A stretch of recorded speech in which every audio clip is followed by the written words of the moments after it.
Hello and welcome everyone on our channel. This is Ashish Kumar, spoken English trainer at your service. Guys, we have been trying to learn spoken English right over here. I'm not trying, I'm actually telling you to be a very good speaker. I'm actually teaching you to be a good speaker of English. How can you be a good speaker of English? How can you exercise yourself in speaking English environment, prevailing in different places? और उसके लिए for that I have already taught you many things.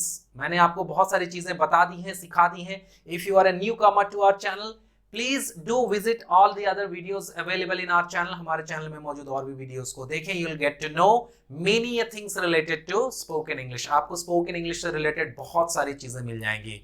There are so many questions are asked by my viewers. आप लोग बहुत सारे questions भी पूछ रहे हैं. It's very good to see. और as far as it is practicable and possible, I am replying to the same as well. मैं उनका जवाब भी दे रहा हूँ. एक बंदे ने मुझे पूछा कि आप थ्रू आउट इंग्लिश बोलें, तो मैंने उसको जवाब भी दिया. और मैं यहाँ भी आपको बताना चाहूंगा कि मुझे अपनी विद्वता नहीं दिखानी है. I don't have to show my geniusness over you, my genie over you, my expertise over here to make you a good speaker of English. मुझे आपको अच्छा स्पीकर बनाना है. And to do so I need you to have a clear concept of everything. मैं चाहता हूं कि आपको हर चीज साफ साफ समझ में आए. That's why I am going in English mode. इसलिए मैं इंग्लिश मोड में जा रहा हूं. अगर मैं थ्रू आउट इंग्लिश बोलूंगा, आपको इंग्लिश आती ही नहीं, तो फिर आप इंग्लिश बोल कैसे पाएंगे? चीजें तो आपको समझ में आएंगी नहीं. That's why I am going bilingual. And in yesterday's class, और I must say in my previous video, I taught you what is the correct way to deliver speech. मैंने स्पीच को डिलीवर करने के तरीकों के बारे में बताया है, और उससे रिलेटेड बहुत सारी बातें हम लोगों ने की थी. मैंने एक टॉपिक भी दिया था और उसके ऊपर डेमो स्पीच करके भी दिखाया था. तो पिछले टॉपिक में जो मैंने बातें बताई वो थी आपको एज ए गेस्ट.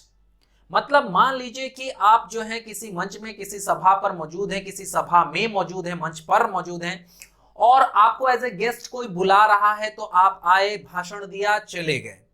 लेकिन तब क्या हो यदि आप खुद बन जाए होस्ट.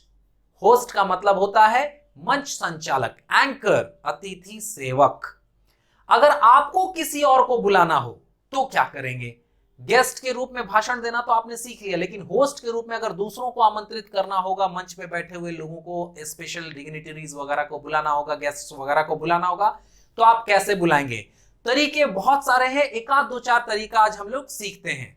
देखिए, पहला तरीका हम लोग स्टार्ट करते हैं. आपने अपना स्पीच दे दिया, फिर आपने कहा कि नाउ, या जब दूसरा बोल के चला गया उनको थैंक्स वगैरह बोल के बोला कि now I am calling N energetic personality. अब मैं बुलाने जा रहा हूं एक ऊर्जामयी व्यक्तित्व. उनका नाम ले लेंगे जिनको भी आप बुलाने जा रहे हैं. मिस्टर XYZ, ऐसा मैं नाम जिसका लेना आप ले लेंगे. मैंने लिख दिया mister XYZ. To please come on the platform, कि कृपया वो प्लेटफॉर्म पर आए. प्लेटफॉर्म का मतलब मंच हो गया.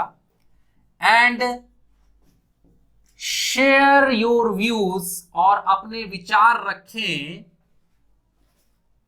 On dot dot dot dot, इस विषय पर. यहां पर हमें विषय का नाम लेना है. अब मैं पुकार रहा हूं, मैं आवाज दे रहा हूं, मैं बुला रहा हूं एक ऊर्जावान व्यक्तित्व मिस्टर XYZ को कि कृपया वो मंच पर आए और इस विषय पर अपने विचार व्यक्त करें. किस विषय पर? विषय का नाम ले लेना है. अच्छा, अगर आप होस्ट हैं तो आप, अगर एंकर हैं तो आपको एक जबरदस्त एंकरिंग करने के लिए जोरदार तालियां भी बजवानी पड़ती है ऑडियंस से. ऑडियंस को बोर नहीं होने देना पड़ता है, तो आप इनके लिए जोरदार तालियां बजवा सकते हैं. आप कह सकते हैं कि a big hand for mister XYZ. Mister XYZ के लिए जोरदार तालियां हो जाएं, तो पब्लिक ताली बजाएगी और जो बोलने आएगा उसको भी लगेगा कि मेरे को ढंग से बुलाया गया, और वो शायद ज्यादा कॉन्फिडेंट होकर के अपना स्पीच दे पाएगा. ये तरीका नहीं पसंद आया, दूसरे तरीके से बुलाइए कि नाउ, ये आइड पढ़ेंगे, आई वुड लिखा हुआ है. Now I'd like to invite, अब मैं आमंत्रित करना चाहूंगा mister XYZ to please come on the podium. To please come on the podium, कि कृपया वह पोडियम पर आए. And tell few lines, और कुछ वाक्य कहें, चंद शब्द कहें, regarding dot dot dot dot dot. अब मैं चाहूंगा कि कृपया मिस्टर XYZ पोडियम पर आए। पोडियम वो बना हुआ रहता है आगे, लकड़ी का रहता है ना, आगे मंच कह सकते हैं, उस पर आए और इस विषय पर चंद वाक्य कहें, चंद लाइनें कहें, चंद शब्द कहें। किस विषय पर? विषय का नाम ले लेना है। फिर ताली बजवानी है। कहिए put your hands together, put your hands together for mister XYZ। Mister XYZ के लिए जोरदार तालियां हो जाएं। तो इस तरह से भी लोग तालियां बजवाएंगे। तरीके बहुत सारे मैं बताते चलूंगा, बहुत सारे तरीके। एक और देख लेते चलिए। मे आई रिक्वेस्ट, फिर नाम ले लेंगे जिनको बुलाना है, mister XYZ to please come on the stage, कि कृपया वह मंच पर आए।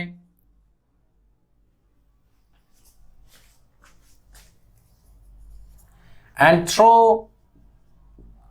सम लाइट ऑन, और इस विषय पर प्रकाश डालें। किस विषय पर? फिर विषय का नाम ले लेना है। A round of applause for mister XYZ। Mister XYZ के लिए जोरदार तालियों की गड़गड़ाहट हो जाए, जोरदार तालियां हो जाए। तो इस तरह से आप कई तरीकों से बुला सकते हैं। जैसा मैंने पिछली टॉपिक में भी कहा था कि if you keep on watching speeches, if you are listening speeches carefully, you will get to know there are more than 10-20 ways that you can invite someone, that you can start yourself। आप अपने से जो speech देना है वो कई तरीकों से दे सकते हैं। आप कई तरीकों से दूसरों को इनवाइट कर सकते हैं, बुला सकते हैं। ये 2-3 तरीके तो मैंने लिख ही दिए, और भी तरीके हो सकते हैं। Would you please Mr. Akash come forward and deliver a speech and have a speech regarding this। कृपया मिस्टर आकाश आप आगे आए और इस विषय पर भाषण दें। ठीक है, आप किसी भी तरह से आप बुला सकते हैं। मैं आग्रह करना चाहूंगा, I would like to request, I would like to invite. इस तरह से बहुत सारे तरीके हो सकते हैं। और आप जैसे जैसे टीवी देखेंगे, फिल्म देखेंगे, फंक्शंस वगैरह को अटेंड करेंगे, एक आध दो तरीके ट्राई करने लगेंगे। मैंने 3 इसलिए बताया कि इसमें से कोई एक आप रेगुलर ट्राई करना शुरू करें। जब एक लगने लगे कि ये काफी उबाऊ हो रहा है, तो मैं इसको बार बार यूज कर रहा हूं, तो दूसरा यूज करना शुरू करें। दूसरा होने लगे तो तीसरा यूज करना शुरू करें।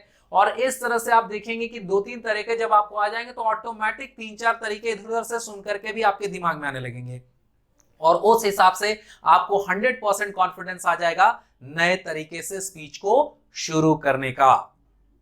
अब इन सबको एमलगमेट करके, means with starting lines of speeches, with preparing a speech, ending lines of speeches, and then inviting someone else. आप एक पूरा प्रोसीजर प्रैक्टिस में लाएं, पूरा प्रोसीजर फॉलो करें कि कैसे आपने स्टार्ट किया, कैसे एंड किया, एंड करने के बाद आप दूसरे को कैसे बुला रहे हैं। ये पूरी की पूरी प्रोसीजर को आप प्रैक्टिस करेंगे। और हाँ, इस बात को भी ध्यान रखना है कि यदि आपको किसी ने बुलाया तो मंच पर जाने के बाद आप उसको थैंक यू जरूर बोलें। Thanks, thank you mister Y for inviting me, thanks mister Y for giving me such a nice opportunity to say something in front of you all. इस तरह करके कुछ ना कुछ उसको हम लोग जरूर बोलेंगे, थैंक यू बोलेंगे, ताकि जिसने बुलाया उसको लगे कि हाँ भाई इनके अंदर है मौजूद क्या, कर्टसी, शिष्टाचार। तो मैं एक टॉपिक दे रहा हूं आपको प्रिपरेशन के लिए। छोटी सी एक टॉपिक लेंगे हम, योर फेवरेट पेट। पेट का मतलब होता है पालतू जानवर। आपको इसके विषय में बोलने की कोशिश करनी है, इसके विषय में प्रैक्टिस करना है, और एक पूरे प्रोसेस को फॉलो करिए। अगर आप 2-4-5 लोग मिलकर सीख रहे हैं तो बहुत अच्छा मौका है। आप लोग अपने मित्र सर्कल में, फ्रेंड सर्कल में इसको यूज करें। Try and use along with one another and you will get to know कि you guys are slowly and gradually learning, you are gaining some momentum, rhythm and class, और ये सारी चीजें आपको बहुत ही फायदेमंद होंगी। लेकिन एक चीज के लिए मैं आपको मना करूंगा। देखिए, आप तैयारी करने के लिए लिखें, डू राइट, लिखें, जरूर लिखें। लिखने से क्या होता है, इंसान का दिमाग ज्यादा क्रिएटिव होता है लिखते वक्त। किसी चीज को बोलते वक्त उतनी क्रिएटिविटी नहीं होती जितनी सोचते वक्त होती है। इसलिए लिखते वक्त आदमी सोचता है, नई नई चीजें, नया नया स्टाइल अप्लाई करता है, इसलिए बड़ा मजा आता है लिखते वक्त। तो लिखें जरूर, लेकिन लिखने के बाद उसे रटे नहीं। डू नॉट डू द रट्टा मारो स्टफ। रट्टा मारो स्टफ नहीं करना, रटना नहीं है। अगर आप उसे रटेंगे तो प्रॉब्लम क्या होगी कि मान लीजिए यहां से यहां तक आपने लिखा, पूरा बोर्ड भर दिया, यहां से यहां तक रटा है, फिर यहां से यहां तक रटा है, और फिर यहां से यहां तक रटा है। अब इसका अगर आपको आखिरी लाइन नहीं याद आ रहा है तो इसके आगे का पूरा पैरा नहीं याद आएगा। बार बार आप कहेंगे, आई वांट टू से आई वांट टू से या आई वांट टू से अब ऐसे ही करते रह जाएंगे तो किसी को भी समझ में आ जाएगा कि ये जो बंदा बोल रहा है ये मन से नहीं बोल रहा, रट्टा मार के बोल रहा है। मैं यहां पर मैं कोट करना चाहूंगा एक मोटिवेशनल स्पीकर संदीप माहेश्वरी जी का। संदीप माहेश्वरी के बारे में आपने सुना होगा, वो बहुत अच्छे मोटिवेशनल स्पीकर हैं और उन्होंने भी अपने एक वीडियो में यही बताया है कि रट्टा नहीं मारना। उन्होंने अपना पूरा एक बताया है, आप वो वीडियो देख लेंगे ज्यादा बेटर होगा। मैंने भी अपने जीवन में अनुभव किया है कि जब मैं when I was a young one, when I was a young teacher and I used to teach to the students and when there was some functions, जब कोई functions होते थे तो मैं भी क्या करता था ना कि I used to prepare a lot, मैं खूब लिखता था और उसको पॉकेट में रखा रहता था, वो बार बार निकाल करके देखता था, रट्टा मारते रहता था कि मुझे ऐसे ही जा करके बोलना है। And while I am on stage, और जैसे ही मैं स्टेज पर जाता था ना, and when I stand up like that and when I start watching the people in the crowd standing or sitting in front of me, सारा कुछ blank हो जाता था और सारी लिखी हुई बातों का 10-20% ही बोल पाता था और फिर आकर बड़ा अफसोस होता कि यार इतना प्रिपरेशन करा, 3 दिन प्रिपरेशन करी, 4 दिन प्रिपरेशन करी और बोला कितना, बस 10-20 आउटलाइंस, इसके लिए इतना सारा शेर व शायरी लिखी, ये लिखा वो लिखा, फलाना चिलाना। तो इससे मुझे भी ये बात समझ में आ गई कि जब 20 लाइन ही बोलना है तो अपने से बोल दो, शायरी ऐसे भी भूल जानी है तो जरूरत क्या है शायरी बोलने की। तो फिर मैंने अपने स्पीच को इसी तरह से प्रिपेयर करना शुरू करा, जैसे मैंने आपको पिछली बारी बताया था कि क्या करो, आप पॉइंट्स निकालो, किसी भी टॉपिक में निकालो पॉइंट्स, या आप उसे की पॉइंट्स कह लें, की वर्ड्स कह लें, की लाइंस कह लें, वो निकालिए और उन कीवर्ड्स को याद रखने की कोशिश करिए, उन की पॉइंट्स को याद रखने की कोशिश करिए और उन की पॉइंट्स और कीवर्ड्स को मिला करके ही एक आपका स्पीच बन जाएगा। पहली चीज ये। दूसरी चीज ये, जो दूसरे आपको बोल रहे हैं, यदि आपने पहले नहीं कॉल किया गया, यदि आपको नहीं बुलाया गया, if you are not called the first, if you are not a first speaker over there in any meeting wherever you are standing or sitting, तो अगर आपको पहले नहीं बुलाया गया तो आप दूसरों को ध्यान से सुने and listening to them you may get an idea, आपको आइडिया मिल जाएगा। इफ इट इज पॉसिबल, अगर संभव हो तो try and note down few things, उनमें से कुछ चीजों को नोट कर लें, जो वो लोग बोल रहे हैं ना उसमें से ही एक दो पॉइंट आपको मिल जाएगा, कुछ अच्छी बातें मिल जाएंगी। और अगर आपको ये डर हो कि मैं उसकी बात को क्यों बोलूं, तो उसको बात को वहां पर इस तरह बोले कि जैसा कि फलाने जी ने कहा, मैं उनकी बात से सहमत हूं, ये तो वाकई होता है। अब उस पर अपना 2 लाइन एक्स्ट्रा रख दीजिए, as it is stated by one of our friend that yeah really I do agree with that and I agree with him as well, it happens really in our society and I would like to say, अब वहीं से आप अपना आगे करके बोलना शुरू कर दीजिए। मतलब कई बारी तो आप दूसरों के स्टफ में से ही थोड़ा लेकर के अपना एक पूरा अमलगमेशन बना के, एक कॉन्कॉक्शन बना करके आप प्लेस कर सकते हैं और धीरे धीरे आपको इसी तरह से बिना किसी खास प्रिपरेशन की भी स्पीच देनी आ जाएंगी। तो आई होप मेरे ये चीजें जो मैंने आज बताई आपके लिए कारगर साबित होंगी। It will definitely add few pluses in you and it will help you to gain some rhythm, momentum and confidence, because if you have confidence definitely you'll start speaking। या जो गलती करेंगे वो तो होगा ही, गलती तो होगी ही होगी। तो मैं आज आपको एक गुरु मंत्र देता हूं, उसको आप सीख लें। मेरा मानना है कि कीप ऑन कमिटिंग मिस्टेक्स, मतलब हुआ गलतियां करते रहिए। अब आप कहेंगे कि गलतियां करते रहिए, ये कैसे टीचर हैं कि सिखा रहे हैं कि गलतियां करते रहिए? तो भाई जो कोशिश करेंगे उनसे गलती होगी ही। गलती उसी से होती है जो प्रयास करता है, जो प्रयास ही नहीं करेगा उससे गलती होगी कहां से? तो मेरा मानना है कि keep on committing mistakes but every mistake should be new,